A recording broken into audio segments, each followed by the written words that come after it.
BRS అధినేత కేసీఆర్ ని 4 గంటలుగా SIT ప్రశ్నిస్తోంది. Hyderabad Nandinagar నివాసంలో ఈ విచారణ కొనసాగుతుంది. మధ్యాహ్నం 3 గంటలకు కేసీఆర్ విచారణ ప్రారంభమైంది.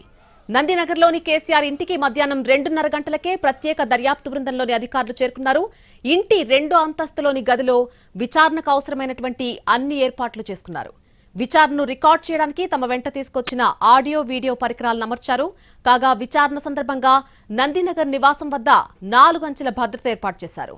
బీఆర్ఎస్ నేతలను ఎవ్వరినీ కూడా లోనికి అనుమతించలేదు.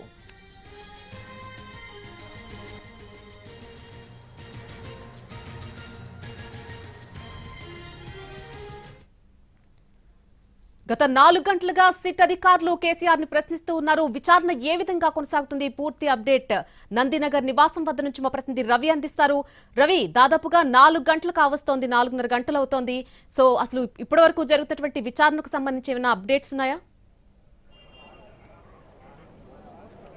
నల్లి 4:30 గంటలుగా కేసీఆర్ను సిట్ అధికారులు విచారిస్తున్నారు. ఈరోజు ఉదయం మనం చూసాం కేసీఆర్ ఇక్కడికి చేరుకోకన్నా ముందే ఇంట్లో ఎక్కడ విచారణ చేయాలి అనే దానిపైన సమాచారం తీసుకొని అక్కడ వాళ్ళు తీసుకొచ్చినటువంటి ఎలక్ట్రానిక్ డివైజెస్ కానీ ఎలాంటి ఆధారాలు ఎలక్ట్రానిక్ డివైజెస్ ఏమన్నా ఉంచి అక్కడ ప్రశ్నించాలనుకుంటే వాటన్నిటిని సిద్ధం చేసుకున్నారు.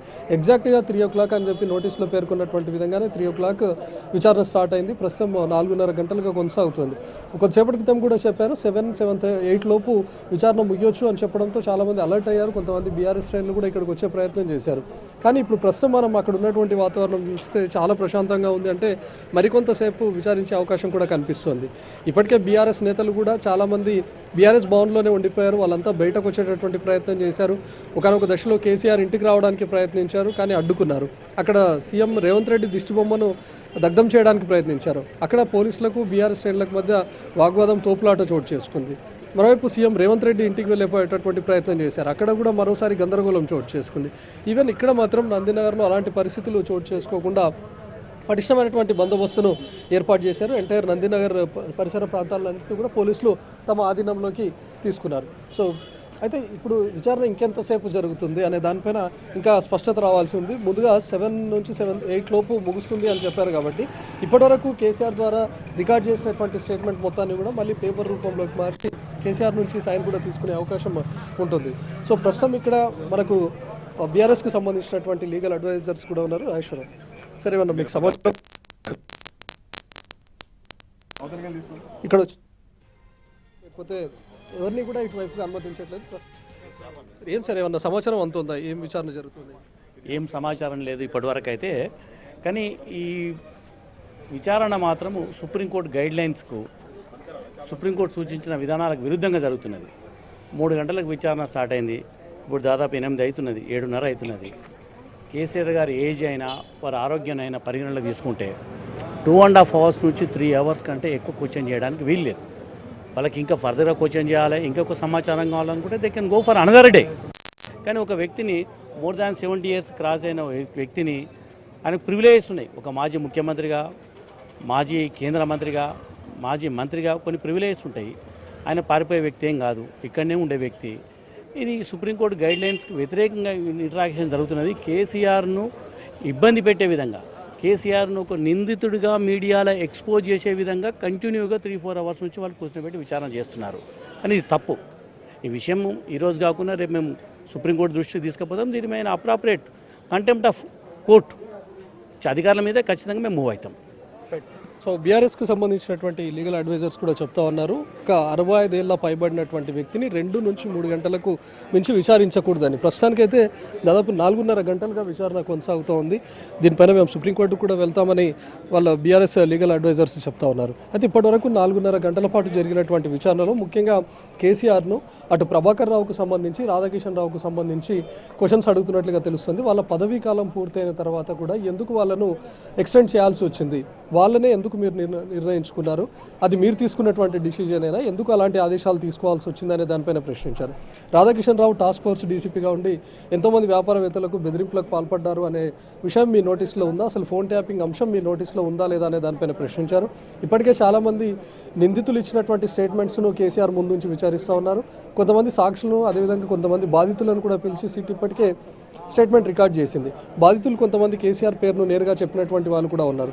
దీనిలో భాగంగానే ఎవరైతే కేసీఆర్ పేరును చెప్పారో వాళ్ళకు సంబంధించినటువంటి విచారణ సమయంలో స్టేట్మెంట్ రికార్డ్ చేసినటువంటి టైంలో రికార్డ్ చేసినటువంటి ఫుటేజ్ను కూడా కేసీఆర్ ముందుంచి పలానా వ్యక్తి మీ పైన ఫిర్యాదు చేశాడు, పలానా ఆధారాలు మాకు సబ్మిట్ చేశాడు అనే అంశం పైన కూడా కేసీఆర్ను ప్రశ్నిస్తున్నట్లుగా తెలుస్తుంది. ఇక ముఖ్యంగా గతంలో నిందితులు కీలక నిందితుడిగా ఉన్నటువంటి ప్రభాకర్ రావు కానీ రాధాకిషన్ రావు వీళ్ళు ఇచ్చినటువంటి స్టేట్మెంట్స్లో కూడా చూస్తే సుప్రీం ఇచ్చినటువంటి ఆదేశాల మేరకే మేము నడుచుకున్నాం ఫోన్ ట్యాప్ వాళ్ళు చెప్పారు. అయితే సుప్రీం ఎవరు? గత 10 ఏళ్లలో బీఆర్ఎస్ ప్రభుత్వంలో సుప్రీంగా ఉన్నది మీరేనా, లేకపోతే మీరు కాకపోతే ఇంకెవరైనా ఉన్నారా? ఇలాంటి ఆదేశాలు ఎవరైనా ఇచ్చేటటువంటి వాళ్ళ అనే దానిపైన కూడా క్వశ్చన్ చేసినట్లుగా తెలుస్తుంది. సో మొత్తం అటు ఇప్పటివరకు నిందితుల ద్వారా సేకరించినటువంటి స్టేట్మెంట్స్ను అదేవిధంగా కొంతమంది బాధితులు ఇచ్చినటువంటి స్టేట్మెంట్స్ ఆధారంగానే కేసీఆర్ను క్వశ్చన్ చేస్తూ ఉన్నారు. ఇప్పటివరకైతే 8 లోపు ముగుస్తుంది అని చెప్తా ఉన్నారు. కానీ ప్రస్తుతం ఇందాక చూసాం బీఆర్ఎస్కి సంబంధించినటువంటి లీగల్ అడ్వైజర్స్ కూడా చెప్తా ఉన్నారు 65 ఏళ్ల పైబడినటువంటి వ్యక్తిని 2 లేదా 3 గంటలకు మించి క్వశ్చన్ చేయొద్దు అని చెప్పి చట్టంలో ఉంది. అయినా కూడా క్వశ్చన్ చేస్తూ ఉన్నారు. ఈవెన్ వాళ్ళు నోటీస్ ఇచ్చినటువంటి టైంలో కూడా ఎర్రవల్లి ఫామ్ హౌస్కు వెళ్ళాలి, అక్కడే విచారణ జరపాలి. అయినా కూడా నిబంధనలకు విరుద్ధంగా నందినగర్లో ఉన్నటువంటి ఇంటికి రావడం, అదేవిధంగా గోడకు అతికించి వెళ్ళడం అనేది కూడా చట్ట విరుద్ధంగా జరుగుతుందని చెప్పి చెప్తా ఉన్నారు. ఇక ఒకవైపు విచారణ జరుగుతూ ఉండగానే ఎంటైర్ రాష్ట్ర వ్యాప్తంగా ఉదయం నుంచి చూస్తున్నాం బీఆర్ఎస్ శ్రేణులు చాలా చోట్ల ఆందోళనకు దిగారు, దిష్టిబొమ్మలు దగ్ధం చేసేందుకు ప్రయత్నించారు. జిల్లాల వ్యాప్తంగా జిల్లా కేంద్రాల్లో కూడా బీఆర్ఎస్ శ్రేణులు ఆందోళన చేశారు. అయితే మనం ఈ ఫోన్ ట్యాపింగ్ కేసులో చూసాం, అటు కేటీఆర్ను విచారణ జరుపుతున్నప్పుడు కానీ కేసీఆర్ హరీష్ రావు విచారణ జరుపుతున్నప్పుడు కానీ బీఆర్ఎస్ శ్రేణులు చాలామంది సిట్ ఆఫీస్ దగ్గరికి వెళ్ళి గొడవలు చేయడం, అదేవిధంగా సిట్ కార్యాలయం దాకా వచ్చేటటువంటి ప్రయత్నం చేశారు. దాంతో వాళ్ళందరినీ చెదరగొట్టడం, పోలీసులకు బీఆర్ఎస్ శ్రేణులకు మధ్య పెద్ద ఎత్తున తోపులాట, ఘర్షణ వాతావరణం చోటు చేసుకుంది. ఉద్రిక్త పరిస్థితులు కూడా చోటు చేసుకున్నాయి. అయితే కేసీఆర్ విచారణ టైంలో కూడా ఇతర జిల్లాల నుంచి కూడా తెలంగాణ రాష్ట్ర వ్యాప్తంగా చాలామంది బీఆర్ఎస్ నేతలు వచ్చారు. బీఆర్ఎస్ శ్రేణులు కూడా పెద్ద ఎత్తున తరలి వచ్చారు. వాళ్ళందరినీ ప్రస్తుతం బీఆర్ఎస్ భవన్కే పరిమితం చేశారు. ఇక్కడ ఉన్నటువంటి నందినగర్ ప్రాంతంలో కేవలం అటు మీడియా, పోలీసులు, ఈ ప్రాంత వాసులు మినహా మిగతా బీఆర్ఎస్ నేతలు కానీ బీఆర్ఎస్ శ్రేణులను కానీ బీఆర్ఎస్ టాప్ లీడర్స్ని కూడా ఎవరిని ఇక్కడ అనుమతించట్లేదు. కేసీఆర్ వచ్చినటువంటి టైంలో మనం చూసాం మాజీ మంత్రి తలసాని కూడా ఇటువైపుగా వచ్చి కేసీఆర్ ఇంటికి వెళ్ళే ప్రయత్నం చేశారు. తనను కూడా అడ్డుకున్నారు, అటువైపుగా అనుమతి లేదని చెప్పారు. దాంతో తను వెళ్ళిపోయారు. సో ఎంటైర్ నందినగర్ పరిసర ప్రాంతాలన్నింటినీ కూడా పోలీసులు తమ ఆధీనంలోకి తీసుకున్నారు. ప్రస్తుతం మూవ్మెంట్ కనుక చూస్తే మరొక అరగంట పాటు అయితే విచారణ కొనసాగే అవకాశం అయితే కనిపిస్తుంది. నల్లి అయితే రవి, మనం వింటూ ఉన్నాం కొంతమంది లీగల్ అడ్వైజర్స్ మాట్లాడుతూ కూడా 2.5 గంటల నుంచి 3 గంటల వరకు మాత్రమే విచారించాల్సిన అవసరం ఉంది, అంతకు మించి వయసు పైబడిన వారిని విచారించకూడదని చెప్తున్నారు. సో ఈ నేపథ్యంలో కొంచెం ఎక్కువ గంటలే విచారణ కొనసాగుతున్న నేపథ్యంలో నందినగర్ నివాసం బయట ఎటువంటి పరిస్థితులు నెలకొన్నాయి? బీఆర్ఎస్ శ్రేణులు ఏమంటున్నారు?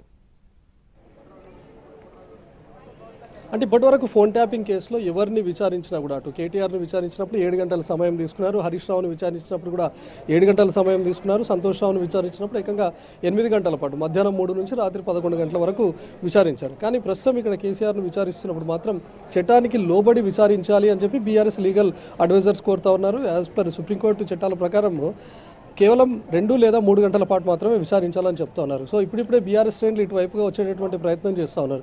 బీఆర్ఎస్ భవన్లో ఉన్నటువంటి వాళ్ళను పూర్తిగా గేట్స్ క్లోజ్ చేసి అక్కడే బంధించినా కూడా ఈ మిగతా ఇటువైపు నందినగర్ చుట్టుపక్కల ఉదయం నుంచి ఉన్నటువంటి వాళ్ళంతా కూడా ఇబ్బంది పెడతా ఉన్నారు విచారణ పేరుతో అని చెప్పి చాలామంది బీఆర్ఎస్ శ్రేణులు ఇటువైపుగా వచ్చే ప్రయత్నం చేస్తూ ఉన్నారు. కానీ ఇటు కేసీఆర్ ఇంటికి వచ్చేటటువంటి దారులన్నింటినీ కూడా క్లోజ్ చేశారు. మనం నందినగర్ బయట ఉన్నటువంటి ప్రాంతాలను చూస్తే ఇటు క్యాన్సర్ హాస్పిటల్ వెనక వైపు ఉన్నటువంటి దారి, ఇక్కడ నుంచి కేసీఆర్ ఇంటికి వచ్చేటటువంటి మార్గం, ఇక్కడ కూడా మొత్తంగా బ్యారికేడ్స్ వేశారు. ఇక్కడ ఉన్నటువంటి స్థానికులను కూడా ఇటువైపుగా ఎవరిని అనుమతించట్లేదు. ఒకసారి మనం ఇటు కేసీఆర్ ఇంటి వైపు కనుక చూస్తే ఇటువైపు 2 బ్యారికేడ్స్ని ఏర్పాటు చేశారు 2 చోట్ల.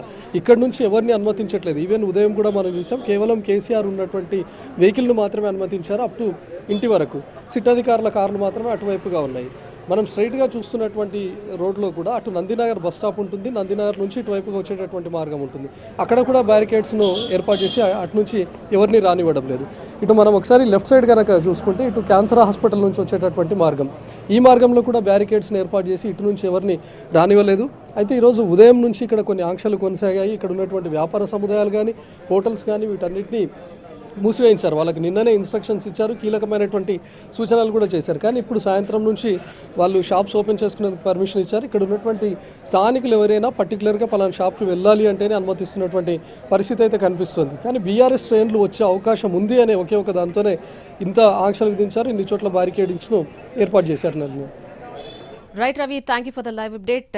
మాజీ సీఎం కేసీఆర్ విచారణ ఇంకా కొనసాగుతుంది. సిట్ అధికారులు ఆయన్ని నందినగర్ నివాసం వద్దే ఉంచి ఇంకా విచారిస్తున్నారు. దాదాపుగా 8 గంటల వరకు కూడా ఈ విచారణ కొనసాగే అవకాశం ఉంది. ఒకవైపు బీఆర్ఎస్ శ్రేణులు నందినగర్ నివాసం వద్దకు చేరుకునేటువంటి ప్రయత్నం చేస్తున్నా కూడా పోలీసులు ఎక్కడికక్కడ వారిని అడ్డుకుని ఆపేటువంటి ప్రయత్నం చేస్తున్నారు. చూడాలి ఇంకా ఎన్ని గంటలు ఈ విచారణ కొనసాగుతుంది అనేది.